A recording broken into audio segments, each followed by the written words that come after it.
the issue of fossil records, all I'll just say is on that, let me just get there, where are all the fossil records?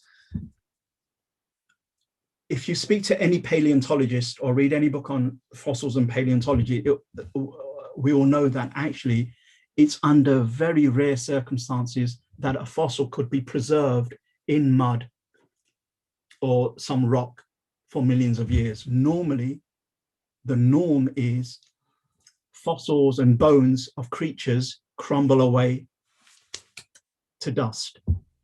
You have to get the right situation and the right circumstance for fossils to actually be preserved and discoverable.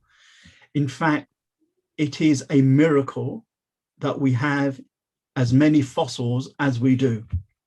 We don't have many fossils, but what we do, that in itself is a miracle.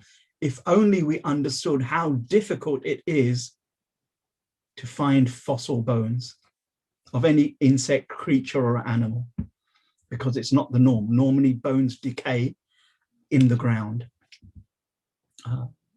So where are the fossil records? Well, we'll come on to human fossil records and leave other fossil records. I will skip the critique of the theory of evolution, because I think people could just look that up.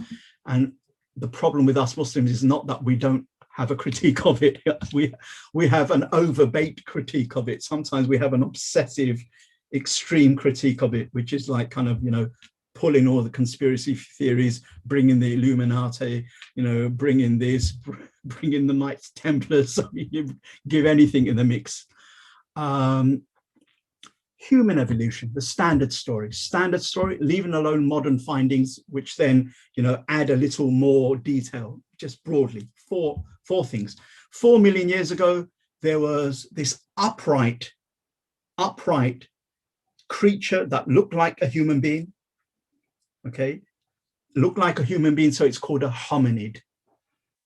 A hominid, walking on two legs,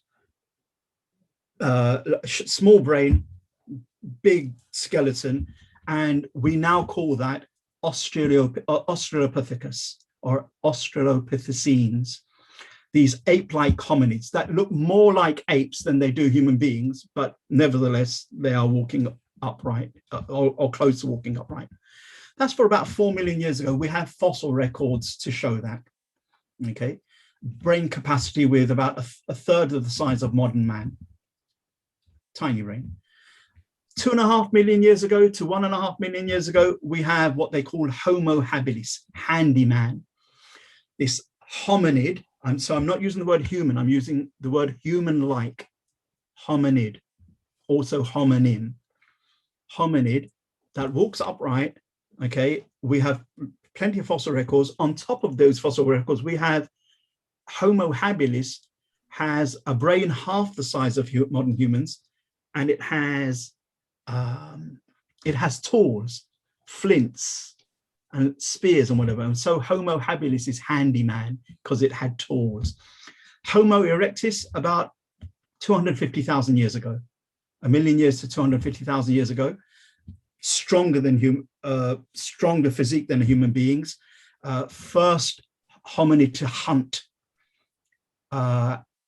Apparently it was meant to be quite savage. I don't know how they know that, but quite savage. You wouldn't want to meet it on a dark street, okay? Homo erectus. We have fossil records of all of these. The issue is, how do we account for these human-like creatures? Modern evolution will say they are human. Some modern evolutions will just say that, leaving the first one or two, but Homo erectus and what comes after is all human. And we need to be careful about the language. To say human is one thing, and to say human-like is another. Why? Because as Muslims, we need to start with the starting point, and I'll get into this with proofs later, that the first bashar, the first insan, was the Prophet Adam, peace be upon him, Adam alayhi salam. Whatever these creatures were, we have to account for their existence. We can't just pretend that the fossil record isn't there. But that is why they say modern evolutionary biology says that humans have been around for millions and millions of years, because they take fossil records of Homo erectus and Homo habilis, and they say, well, look, upright, roughly like us, therefore they're human. And I'm not quite sure if that, for Muslims, should be the right way of going around things, because someone then is defining human outside of our tradition, outside of our sacred language. We say human or bashar is what? Is whatever Adam alayhi salam was. And we're pretty sure he wasn't a Homo habilis or an Australopithecine or whatever, but we'll come on to that. Then about 200,000 years ago, and this is where the story really gets interesting, Homo sapien, wise man. I mean, that's talking about us, okay? 200,000 years ago. But out of this 200,000 years ago, evolutionary biology says it's only the last 40,000 years where these Homo sapiens have reached what they call behavioral modernity. Behavioral modernity.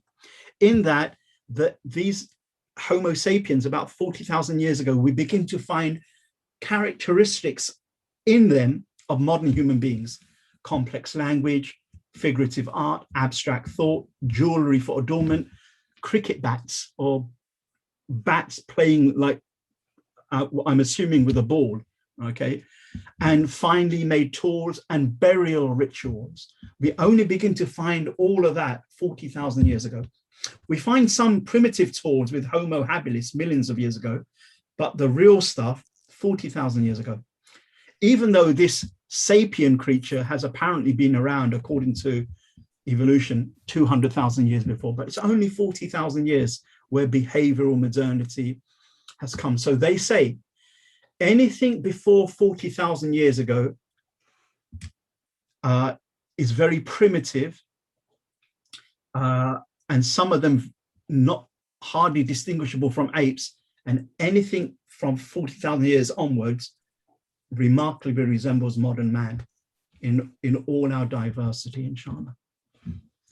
So that brings us to the obvious question. So what does Islam say about evolution? Does anyone want to interject at this point before we get into literally fatwa giving? This is what Islam says about evolution. Yeah, I had two quick questions. So what was roughly the period of time that Adam alayhi salam was here from now? Brilliant. In the book and the Sunnah, there is nothing stated clearly about the time period. So according to the Islamic sources, there is no way of telling where Adam alayhi salam was. Was he 5,000 years ago, 10,000 years ago, 20,000 years ago, 40,000? It's hard to tell. If we use biblical sources, even that becomes problematic, okay, because you'll find biblical scholars differing. So there is nothing definitive that says Adam alayhi salam was around 5,000 years ago. We just don't know. Mm-hmm. We do know, however, that how many prophets we had from Adam alayhi salam till now. Absolutely, 124,000 if the hadith in Tirmidhi is authentic, okay? It's authentic. 124,000. Yeah, I mean, most scholars give it some level of hasan or sahih. So even if each prophet lived 1 year, which is highly unlikely. Yeah, but even if there's 124,000 years. Exactly. Or as I say, supposing Allah sent two prophets to two communities at the same time, whatever, you know, for a year, then you're still talking about, 60,000 years. So the time scale of 40,000 years or 50,000 or even 100,000 years is not improbable from an Islamic perspective. So let me repeat that again. The time scale of 50,000 or even 100,000 years is not improbable from an Islamic perspective. The beauty of Islam is it is simply silent about how long human beings have been on earth. So we could have been around 40,000, 50,000 or 100,000, who knows? But we certainly are not committed to the belief of 5,000, 5,500 years, Definitely. like kind of Orthodox Jews and medieval Christians, or well, not even medieval Christians. You'll find some Christians in the United States still believe that. Right. It's crazy. My second question is, we're not committed to it. Just a clear, okay. My second question is how tall approximately was Adam alayhi salam? So I'm going to be brief about this. Though the hadith in Bukhari that he's 60 cubits tall, so that's the size of that's like the size of like kind of about three, 4 houses on top of each other. Okay, pretty tall. Okay, but there is some discussion. I say some and not much because there's a lot of silence on it. It's clear that he's 60 cubits tall in paradise. It's then not so clear, is he 60 cubits tall on earth? And classical scholarship doesn't say much more about that. But every time 60 cubits comes up, or we will return to the height of our Father in paradise. So one Sahih hadith in Bukhari says, and the people of paradise, they will be the same height as their father, Adam, which was, we know from the other hadith, 60 cubits tall. So some modern day scholars suggest, that perhaps 60 cubits is the Adamic height in paradise. And Allah knows best if it is only, he was that tall only in paradise, or was he that tall here on earth, and Allah subhanahu wa ta'ala knows best.